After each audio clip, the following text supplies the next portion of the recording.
Let's get it. Mm-hmm. Three, two, one.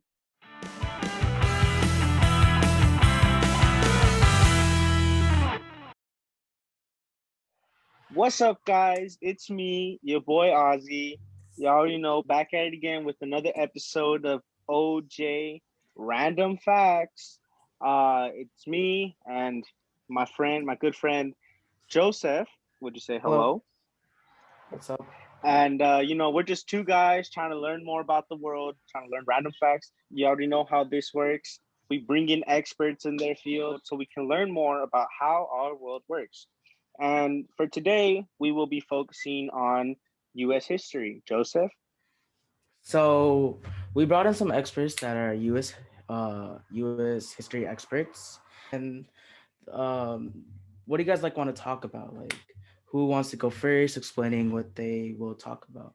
So I heard our topic is the U.S. and how the U.S. became the great nation that it is now, correct? Yeah, sums up practically.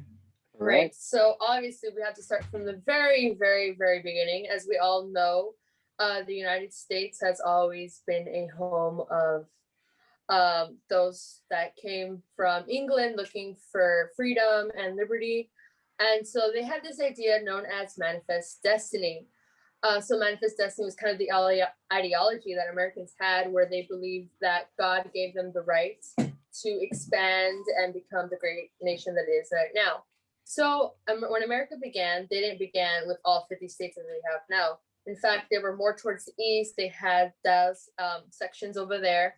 And so with Manifest Destiny, they began to expand this way. They began to expand territorially. They got new resources. They encountered with new people. And that's kind of how the US began. And I think that's definitely where we should start. They were big on imperialism, which Destiny is our expert on. So, Destiny, take it away with imperialism. So, like Bridget said, or like with Destiny and the U.S. expanding more westward, they started to like gain more power that way. And as more um, states and people started to colonize in the U.S., they started to gain more power. And with more power, they wanted even more power. So that's when imperialism came into play. And imperialism is basically where nations try to control weaker nations for more resources, raw material, and stuff like that. And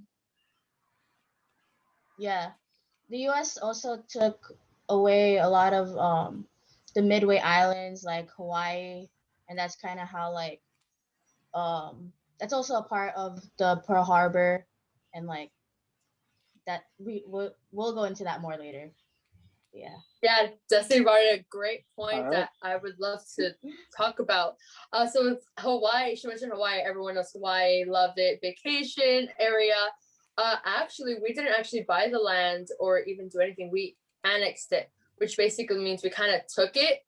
So what happened was the United States saw Hawaii as an important resource because of its land. They were farming like sugar canes, and corporations decided that it'd be a good idea to get it for the U.S. and it would help the U.S. become greater. Not only because of its resources, but as I mentioned earlier, they wanted to expand also with military. So someone like Roosevelt, he was very keen on expanding and improving the military. So they thought Hawaii would be a great naval base for them to use. With that, they also had the big stick policy. I mentioned Roosevelt mostly because of this. Also, with the big stick policy, instead of just fighting all this time, what the U.S. would do is they kind of showed their ships around with all the guns and weapons that they had, kind of showing the other nations, like, look at us, this is what we have, this is what we do. And so they like flex their military strength. And so that's how they would colonize, and that's in fact how we got different colonies and resources, and how other nations started paying attention. Like, okay, look, here's a new nation that we got to worry about. And that, of course, with the big weapons lead to wars, like the Spanish-American War. Mm-hmm. Sorry, quick question before moving on to our next topic. I'm hearing a lot of like, the US taking over things, right? Grabbing what it wants. We want to do this, let's do that, right? Whole manifest destiny, we want to go west. We want that land, right? Imperialism, we want more power. Um, did that ever clash at some point? I don't know. I mean, just something that came up. Like at any point did manifest destiny and imperialism, cause a downfall to the US, or was it always just amazing, straightforward, everything was perfect? I'd like to add something on that. As yes, it may have been good for us Americans, but for the people who lived and the rulers in those areas, it was really hard for them to just give up their land and just not being able to do anything because America became such a good power. So it was a good thing for us, but a not such good thing for the person or the people that we took it from. Yeah, I would say like especially like Mm. what is it, the Native Americans that lived in those lands took it really hard too.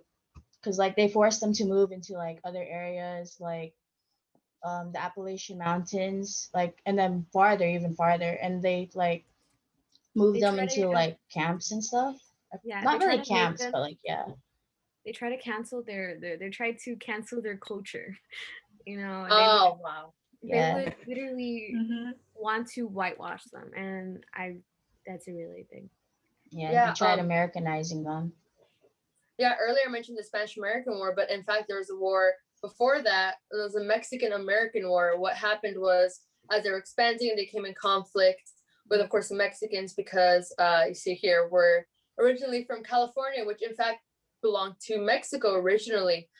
So Texas was annexed from Mexico, and so they took the lands, and that started the Mexican American War. And actually, because of that war, we actually got more land, and that's how we expanded westward. That's how we have where we live now, in fact. So if it wasn't for that war especially, we definitely would not be here talking to you right now, or maybe we would be, but totally different topic, different way. Yeah. completely different. So May I ask a so personal? what you're saying is You goes. go ahead, Ty, go ahead. May I ask a personal? So what you're saying is Okay, it's okay. He's going first. Just Yeah. bloopers, man. Raw, right? All right. So can I ask the question now, or is it? Yeah, go ahead. I'll ask after. Go ahead. Okay, so it's just a personal question. What are you guys' thoughts on this? Like, are you guys okay with this? Would you guys like rather a different outcome? Would you rather like the expansion? People who would taking like to go the land? first? What are your guys' thoughts on it? So we don't overlap. I honestly Well, like can I go? okay. Go Yeah. Well, personally, for me, I believe when we look back on it, I think a lot of us could agree that it's a very sad thought, all these people, native people losing a lot of their culture, even their native like language. It's been lost over the generations. It had probably been modified or changed quite a lot. And there are probably some forgotten artifacts from their ancestors. And we can totally see these effects, especially now, because I used to go to a Catholic school. I've had a lot of experiences with some indigenous people being questionable to the Catholic church, and they were protesting against them, wondering why they had to be like that way. Things had to turn out this way, with their culture being lost and their anger over that. It's still carrying out to this day. Yeah, I think that's a very good question, especially for the fact that there's such thing known as the butterfly effect.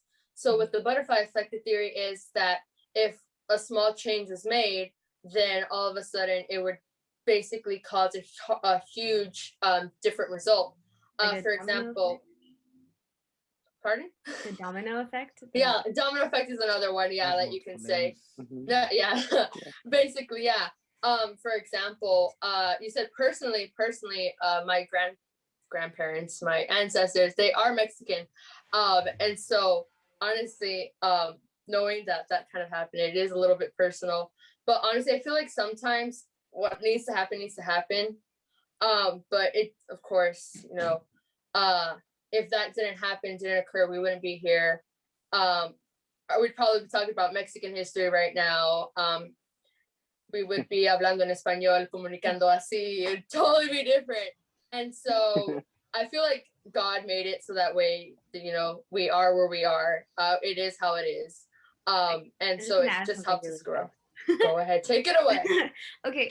I feel like, yes, this was supposed to happen, and if it didn't happen, we wouldn't be here. But also, we could have done it in a totally different way. We could have let them have their culture and not take it away from them, but like be allies and like, like, oh, okay, you know what? Can we use your land? You can still have it, but can it just like, just compromise? Like we didn't compromise at all, and we just took and took, and like I feel like that was just a horrible part, and I feel like we could have done it better, in a better, completely, totally different way. Yeah, that's exactly the same thing that I was thinking. To add on to that, like there were some like colonizers that did appreciate or like ally with Indians kind of thing. I think it was the French. I'm not exactly sure, but I remember that like the French when they came, they allied with the natives and like they were able to share like all their stuff and they were able to like what is it compromise kind of thing and like help one another. But then again, I think it ended in conflict some way or another. But yeah, but I think no, I know it was like the French for sure, like that helped with the natives. Yeah, definitely. Speaking of this conflict of culture, there was this time in America. America, of course, has never been a stranger to racism. In fact, back then they had this thing called social Darwinism, which basically was that where they felt that one race was definitely superior than another.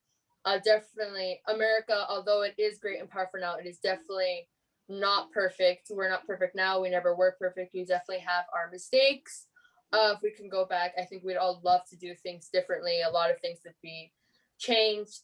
But that's what history is about. We're all experts in this field because, history, although some people say that history repeats itself, even if it doesn't exactly repeat, it does rhyme where what happened one time can and will happen again if we don't change our ways, if we don't learn and grow, which is why I think it's important that we do learn history, so that we take what others did, we see for ourselves, and we change that, we make it different, we do things differently, and yeah, that's what I love about history.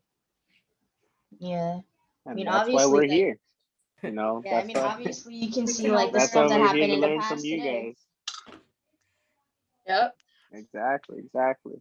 So, continuing on our journey of learning, before we go on to our next topic, if my brother Joseph would be so kind as to hit us with the random fact of the day.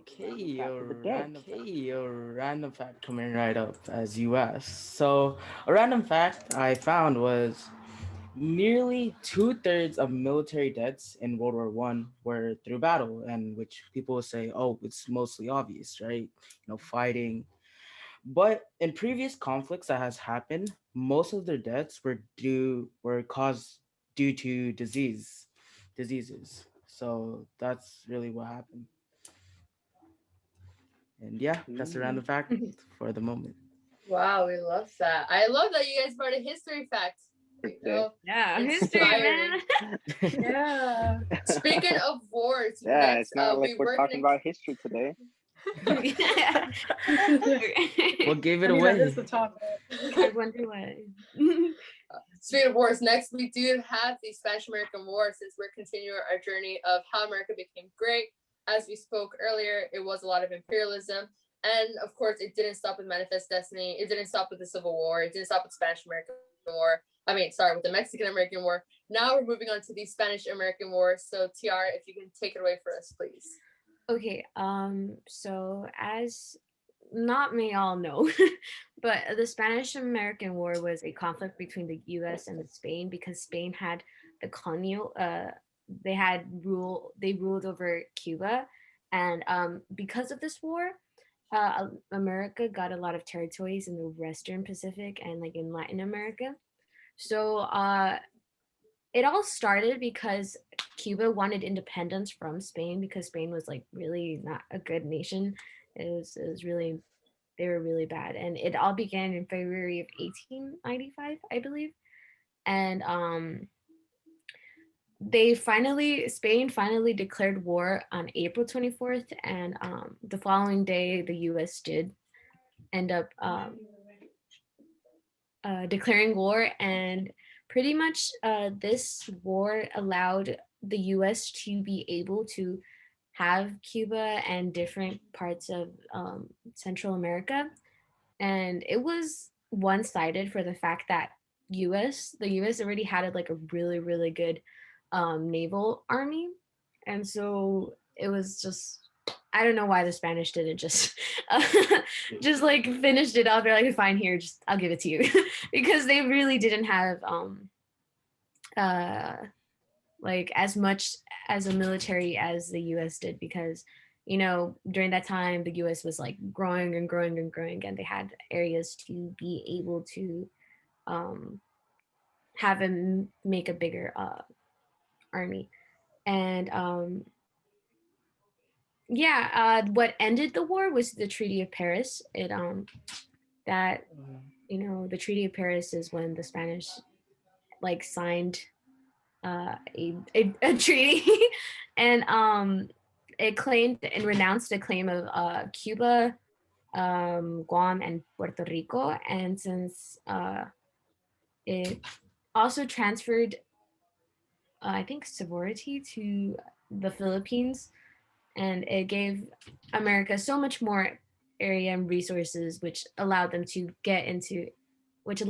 be a bigger and have world power around all people. So, any questions? Oh, can I like add something to that real quick? Mhm. Just, Go ahead. wasn't like didn't America like during imperialism didn't they add like their own laws or added laws into like the Cuba like amend or constitution kind of That's thing? right. That's Yeah, right. they tried to annex. They tried to like forcibly get Cuba, but helping them get out of Spain, they try to not do that. So helping them try to like give them resources for Okay. themselves. Yeah, I Yeah, just like, wanted to like add that and like clarify it. excuse me, I'm gonna be back in like just a second. I just need to go do something really fast. Okay. Okay. Okay. So Thank you, Tiara. That was great. Sorry, Ozzy, did you have any questions? No, it's okay. No, you go ahead. I was just I was wondering if there's any more that we know about this Treaty of Paris. Like why is it I called that? That kind of thing. I can add on to it more.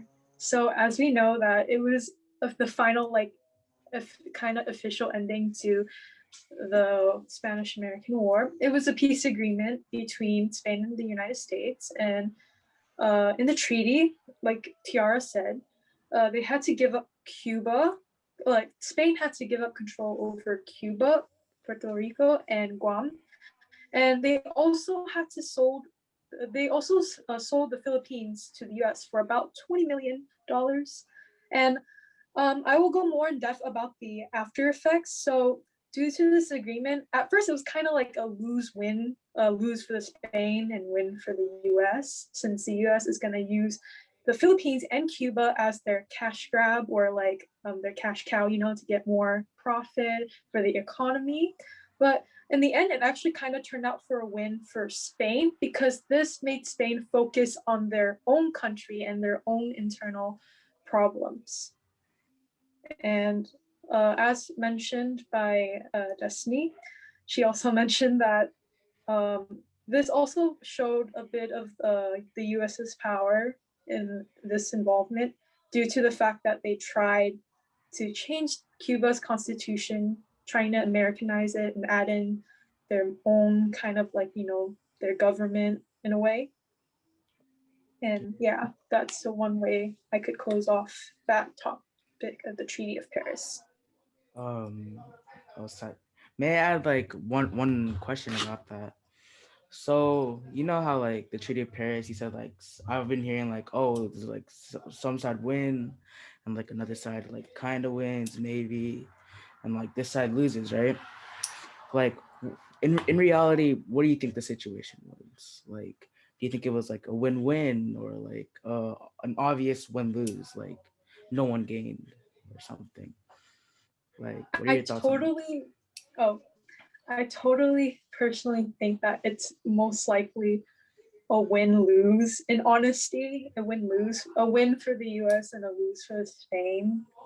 Like for Spain itself, like, for their perspectives, like, oh, we lost this land, we lost this, but for the US, it was a It win, was definitely a technically. win. Mm-hmm. Okay, That's right. thank you. Yeah, I definitely think it was a win for the U.S. Right after the Treaty of Paris, the president at the time, Woodrow Wilson, was involved in the Treaty of Paris. He also came up with the idea for the League of Nations, which actually inspired the United Nations that we see today. Unfortunately, the League of Nations didn't pan out as well, which kind of led to World War II. But besides the point, there were a lot of progressive presidents, just like him and Theodore Roosevelt, who put their mark on society and American society at that time and really pushed American forward. An example of this is Roosevelt, Theodore Roosevelt, I believe, with the Russo-Japanese War. That war had kind of like nothing to do with us. It was between Russia and Japan.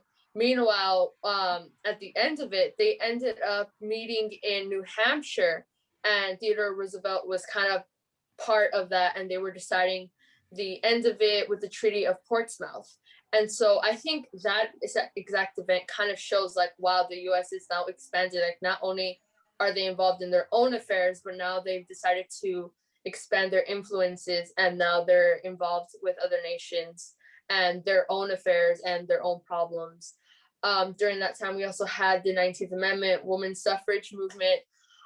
We had also a lot of immigration laws were made, put in place.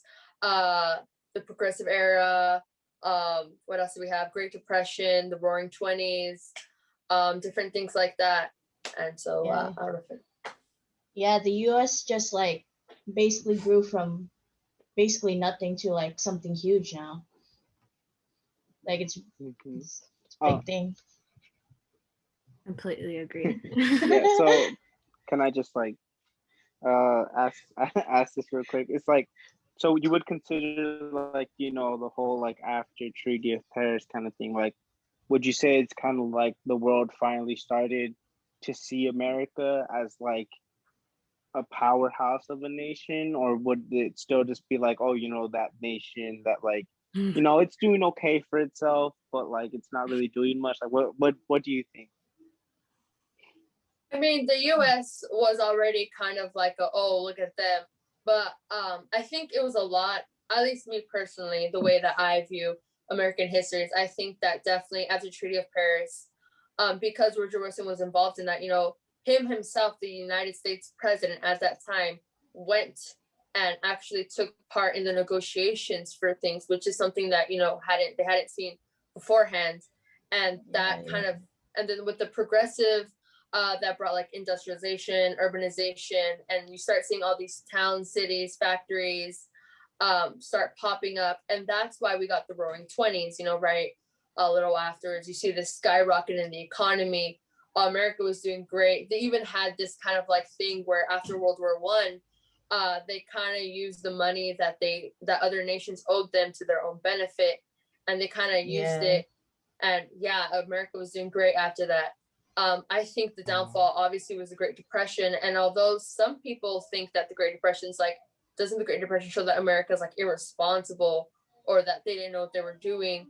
I actually think the Great Depression, personally, I think it's kind of showed America how, obviously, like I said before, America isn't Like how perfect they've and does have grown. its downfalls. Exactly. They grew Yeah. out of the Great Depression. I mean, look where we are now, later on in World War II, we see that we use weapons that have never been seen before. Yeah. We Yeah. changed the course of everything. Speaking of World War II, Tiara, why don't you tell us a little bit about World War II and America's involvement with that? Okay, well, I'm gonna start off with World War One really quickly because I just want to point this fact. World War One gave us women, no judgment on you two guys, but it gave us an opportunity to prove that we can do what men can do, as in like we filled in their spots for when they were fighting in war. We had to build their ships, their weapons and everything, and I feel like that was a really good and like important part of our history, and how it also made us not a world power, but but like a like just an example for other people. And I feel like if it wasn't for that, we wouldn't be able to have an example, like we're like an example world, you know what I mean? Like we set examples for people all over around the world. And yeah, I just wanted to point that out. But honestly, I feel like World War II gave us such an advantage because we had like so many like weapons, as Bridget said, we advanced in our weaponry, we helped as many people, and I feel like if we didn't enter it, it'd just be a horrible thing. And yeah, any questions? So you're saying a lot how like World War II was really important for the history of the US. But I was wondering, like, as of right now, all the history has been like revolving around the US, and I mean it makes sense. We're talking about US history, right? Um, but I'm just kind of curious, like what did the US do for I could say the world during World War II? Did it have much of an impact? Like I know, like sure, we helped a lot in this sense, but what would have happened if I don't know, say the US decided, you know what, we're done with wars. Let's just sit out. Let's relax. Okay, yes. I feel like if America did enter, or didn't, my bad, didn't enter, I feel like Japan would have been able to have more domination over the East Asia, and that just wouldn't have been really well. And also Europe would carry out with all the massacres and everything, and it would have just gone farther and longer than it would have been, and it'd just be more casualties and just everything that shouldn't happen. So I feel like it would have just had more casualties, and Asia would be pretty much dominated, or East Asia at least would be dominated by Japan, which really wasn't the greatest thing ever. Yeah. Anybody want to add anything? All right. No. So, oh, go ahead. Sorry, Joseph. Oh, I'm not gonna say anything. I accidentally made a noise. Oh, okay. I was trying to think of a question, That's fine. Well, um, I guess the floor is open for any final comments. We are coming up to a close of our podcast. Sadly, as all good things have to come to an end, except for the love of the Lord. He always loves you, never ending. Never. But sadly, our podcast does have to end. So if there's any final remarks that you guys would like to add, maybe a shout out to someone. Shout out to Mr. Chung. Shout out to Mr. Chung. Okay, I think Charlotte wants to say something. Yes. Oh, okay. So I should also add that Mr. Chung, yeah, very big shout out to you, especially for what I'm gonna bring out, because I remember Mr. Chung specifically talking about the 14 points Woodrow Wilson, Oh, yes. Right. did. And that was very important because Mr. Chung, I'm going to quote you on this. I remember Mr. Chung. I don't think I ever forgot. I remember he specifically said that if the European nations listened to the points about like peace and all that inside of the points, maybe World War II would have never happened. Yeah. And down, calm down on the Germany punishment, although they did a lot, but still. Yeah. I want to add to that. No, really fast. Oh, no, go Bridget. Oh no, I just want to introduce our host. Mr. Chung is an inspiration to us as experts. He is our educator. All the facts that we know are thanks to him, and so that's why we wanted to shout him out right here for this podcast. TR, you can continue. I'm so sorry for No, interrupting. okay. I just need to remember it because I forgot it. No. I'm just kidding. I'm messing with you guys. No, I'm saying that, look, if that also proves that we were, and well, not were, that we could be better, I guess. No, that they should have listened to us because we are like world power. And like, if they would have listened to us, we might have like prevented all this genocide and just horrible things that happen to millions of people. And yeah, that's just all I wanted. Yeah, I think that's exactly. Earlier I mentioned League of Nations. Now we have the United Nations. The United States is a big part of that. I love the fact that, you know, at least other nations now we're all coming together to try to create peace. You know, World War III hasn't started. Thank the Lord for that. Yeah. Yes. Oh my that gosh. World War Yeah. III. With everything that happened last year.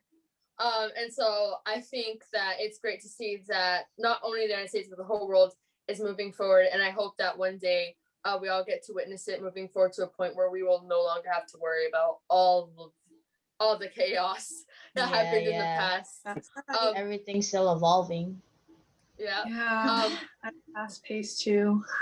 But It I wanna state a sad fact. Mm. Something bad will happen and soon, because it says in the Bible. And I just hope that we and other people don't have to suffer for it. Yeah. Yeah. That is the reality of things. There is no such thing as a perfect utopia here as we see it in this sinful world. It's not going to be until Jesus comes that we're all going to be able to get rid of this. But that is our take. Thank you to the OJ boys for having us tonight. Thank you. Let's give them a round of applause. Thank you guys for coming out. And I suppose thank Mr. Chung for teaching you experts so well. Thank you, Mr. Chung. Yes. We hope to see you guys some other time soon, hopefully. Until then, it's Oz and Joe.